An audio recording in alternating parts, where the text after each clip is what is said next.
Alors, depuis quand un père a le droit de choisir le montant de la pension alimentaire? Je me pose réellement la question. Réellement la question. Je vous explique. On va calculer ensemble. Admettons, le papa gagne 3 000 € par mois, ce qui est un salaire très, très raisonnable. Ok? La maman a la même chose. La maman a la même chose. Avec son salaire et les allocations familiales confondues. On est d'accord? Elle a en tout 3 000 € pour vivre. C'est-à-dire se loger, se nourrir, nourrir les enfants, acheter tout ce qu'il faut pour les enfants, payer le prêt de sa voiture, peut-être, le prêt de la maison, les charges, électricité, eau, etc., etc., etc. Tout ce qu'on peut avoir dans une maison en tant que alimentation, taxes, assurance, etc., etc. Tout comme le papa, on est bien d'accord. Il a sa vie aussi, il a son logement, il a sa voiture, il a... Ok, jusque-là, d'accord. Moi, ça me rend dingue. Je viens de tomber sur une vidéo où il y a un papa qui dit « Ouais, moi, je suis routier, je gagne autant, mais il y a mes heures de conduite et mon temps de travail, c'est 2 salaires différents. Cumulé, je gagne autant.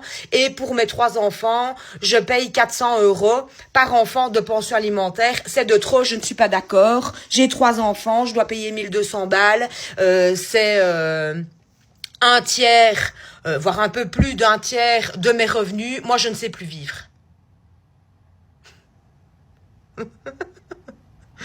Mon gars,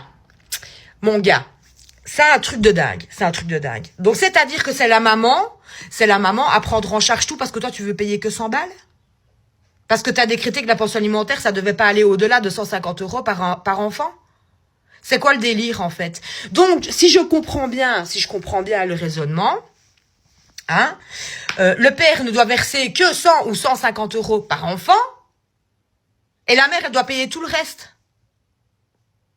Parce que, si on devrait compter, vu que l'enfant, la maman, elle l'a pas fait toute seule, on est bien d'accord, je commence à m'énerver parce que ça m'agace, en fait, ce genre de réflexion, ce genre de commentaires, ce genre de choses ne devraient même pas exister. Les enfants, tu les as fait. Ben, il faut les assumer. Si toi, tu donnes 150 € pour tes enfants, pour un enfant, on va parler pour un enfant. Admettons, t'as un enfant, tu donnes 150 € de pension alimentaire à la maman parce que t'es plus avec. T'as quitté la maman, t'as pas quitté l'enfant. On est bien d'accord. Donc c'est normal que tu dois subvenir à son besoin. C'est une obligation légale.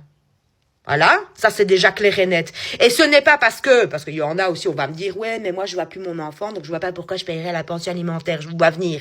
Oui, mais c'est pas parce que tu ne vois plus ton enfant, pour X ou Y raison, que tu ne dois pas payer la pension alimentaire. La pension alimentaire est un devoir. C'est une obligation. Une obligation d'assumer son enfant. L'enfant, il était là, il s'est pas fait tout seul, ok? La maman, elle a pas su le faire tout seul. Il porte ton nom, ton gosse. Donc à un moment donné, tu l'assumes. Et tu l'assumes tout autant que la maman doit le faire. Donc si toi, tu donnes 150 € pour ton enfant, ben la maman, elle doit donner 150 € pour l'enfant, on est d'accord? Donc ça fait 300 € par mois. Avec 300 € par mois, tu crois franchement que tu vas savoir le nourrir, l'habiller, les collations de l'école, les repas de la cantine, les livres scolaires, les médecins, tout, les chaussures, tout ce qu'un enfant a besoin. Les trucs extrascolaires, genre par exemple si ton enfant il veut faire de la danse, du foot, du rugby, peu importe quel sport il veut faire. C'est la maman qui doit combler le manque parce que toi t'es pas capable de payer la pension alimentaire, t'es pas capable de subvenir aux besoins de ton enfant. C'est quoi le délire en fait? C'est quoi le putain de délire? T'as décidé de quitter la maman. T'es parti, vous avez décidé de vous séparer. Ok, c'est ok, dégage. Dégage, tu veux plus une vie de famille, tu veux plus assumer tes gosses avec la mère, tu ne t'entends plus avec la mère, ou peu importe ce qui s'est passé dans votre couple, dégage. C'est ok. Mais t'as pas décidé de quitter tes enfants. Tes enfants, tu dois les assumer. Et tu dois les assumer, non pas jusqu'à la majorité. Pas jusqu'à la majorité, ça je le rappelle. Tu dois les assumer jusque temps qu'ils aient quitté la maison. Jusqu'au temps... Non, non. Je réitère. Tu dois les assumer jusque temps qu'ils aient quitté l'école. C'est-à-dire que tant que les enfants sont à l'école, à partir du moment où la maman perçoit encore les allocations familiales pour l'enfant, tu te dois de payer la pension alimentaire. Si l'enfant il a décidé de rester à l'école jusqu'à ses 25 ans, tu devras payer la pension alimentaire. Point barre. Tu n'as qu'à fermer ta... Ok? C'est comme ça. C'est comme ça. Et la pension alimentaire, elle est indexable. Chaque année, c'est plus cher. Et oui, mon gars, Ça, tu ne le savais pas, sans doute. Mais voilà, moi, je te le dis. Donc, à un moment donné, il va falloir arrêter les pères, là, comme ça, à dire comme ça sur des vidéos. Hein, moi, ça me rend dingue. Ça s'entend, ça me rend dingue. Je ne vais plus sur TikTok, pourquoi? Parce que je vois tous des trucs, en fait, qui me rendent dingue. Ça me rend dingue, ça me rend malade. Les enfants, ils sont pas demandés à être là, hein. Les enfants, t'es bien content d'avoir été trempé ton pinceau. Eh ben maintenant, il faut assumer, mon grand. Voilà, c'est comme ça. Et si tu dois donner 400 balles par enfant et que t'en as 3, tu dois donner 1200 euros par mois à la maman pour assumer, pour nourrir, pour habiller, pour soigner, pour faire tout ce qu'il faut pour tes enfants, eh ben tu le feras. Et tu le feras, tu sais quoi? En fermant ta gueule. Voilà, tout ce que j'ai à dire. Allez-y, les rageux, faites-vous plaisir, je m'en fous. J'ai dit ce que je pense et c'était... voilà. Hein? J'en rajouterai pas plus. Mais si demain je décide par stratégie de ne plus découcher, alors la pension alimentaire c'est un truc de dingue quand t'es chauffeur routier, dans le sens où je vais m'expliquer, je ne me plains pas, mais c'est le système auquel je vais trouver des énormités et des grosses failles. Un chauffeur routier qui part à la semaine, tu sais le salaire qui est coupé en deux, donc les frais de route et les heures travaillées. Donc les frais de route, on sait, ne font pas partie du salaire.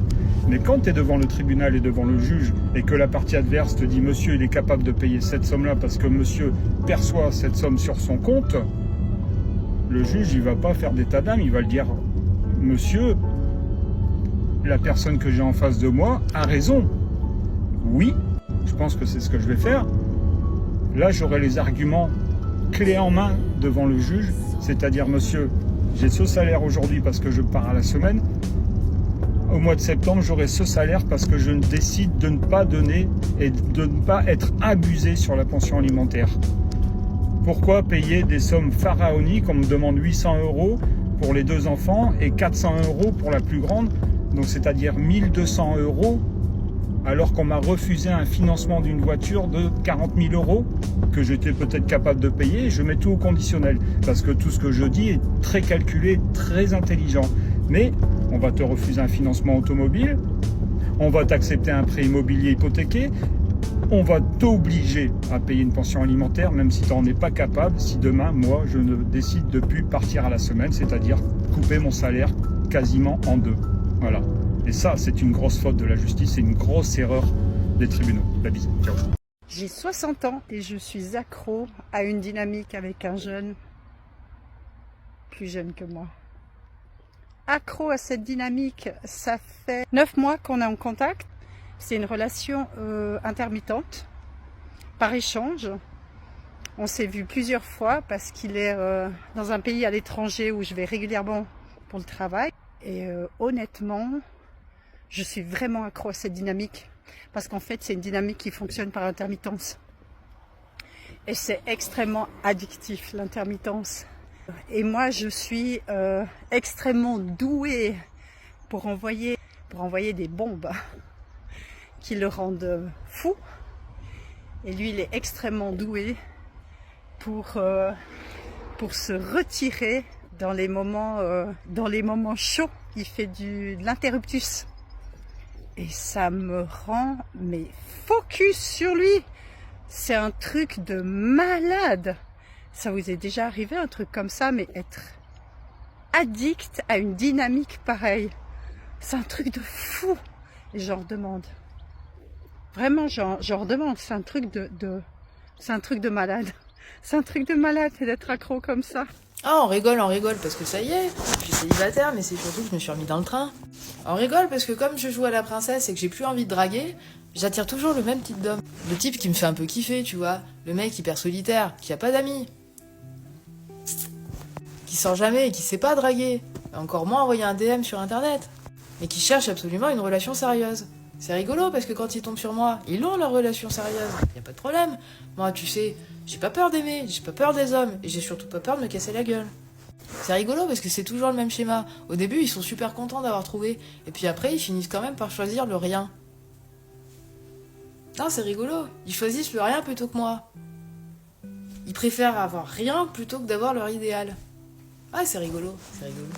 On entend souvent dire que les femmes célibataires seraient plus attirées par les mecs en couple. Perso, je trouvais ça un peu cliché. J'ai donc cherché des études et c'est malheureusement plus vrai qu'on ne le pense. On va commencer par les chiffres qui sont assez violents. Parmi les femmes célibataires interrogées, environ 90% disent être attirées par des hommes qui sont déjà en couple, contre seulement 59% pour des hommes célibataires. Et évidemment, ce qu'on cherche à savoir, c'est pourquoi. Parce que je suppose que ces femmes-là, elles aiment pas juste les problèmes. La première raison et la plus importante, c'est la preuve d'engagement. Un homme qui est en couple, marié et parfois père, il a déjà prouvé qu'il pouvait s'engager, tenir dans le temps et construire des choses. Dans l'inconscient, ça coche des cases de fiabilité, de maturité et de sécurité. Et ça, pour beaucoup de femmes, ça rassure énormément. La deuxième raison, c'est la stabilité émotionnelle. Un mec qui est installé et qui a une vie structurée, ça donne l'impression de quelqu'un qui va pas juste disparaître du jour au lendemain. La troisième raison, plus inconfortable mais pourtant bien réelle, c'est l'ego. Séduire un homme qui est déjà choisi, déjà aimé et qui peut prendre le risque de tout perdre pour toi, ça envoie un message très fort à l'estime de soi-même. En mode, si je lui fais plus d'effet que sa femme, c'est que je vaux vraiment quelque chose. Le problème de tout ça, c'est que ça repose sur un énorme piège psychologique. Et les spécialistes appellent ça une machine d'idéalisation. Et d'ailleurs, pour une femme qui arrivera à séduire un homme qui est déjà en couple, les chiffres sont très clairs. Seulement 18% de ces relations deviennent officielles et à peine 3% durent dans le temps. Autrement dit, dans 97% des cas, la femme se retrouve célibataire à nouveau. En fait, le gros problème, c'est que ce qui va attirer ces femmes, c'est exactement ce qui va faire que la relation va se terminer. Je tiens à préciser un truc important, je vous dis tout ça dans un but purement informatif. L'idée, c'est ni de juger, ni de dénigrer les femmes en commentaire. C'est vraiment de comprendre les mécanismes psychologiques et sociaux derrière ces attirances. Parce que les comprendre, c'est toujours plus utile que de taper sur les gens sans réfléchir. Donc je vous invite à commenter cette vidéo uniquement si vous savez contrôler votre testostérone et à vous abonner si vous voulez comprendre des choses à l'aide d'études fiables sans jugement. Notre génération a trop banalisé le divorce.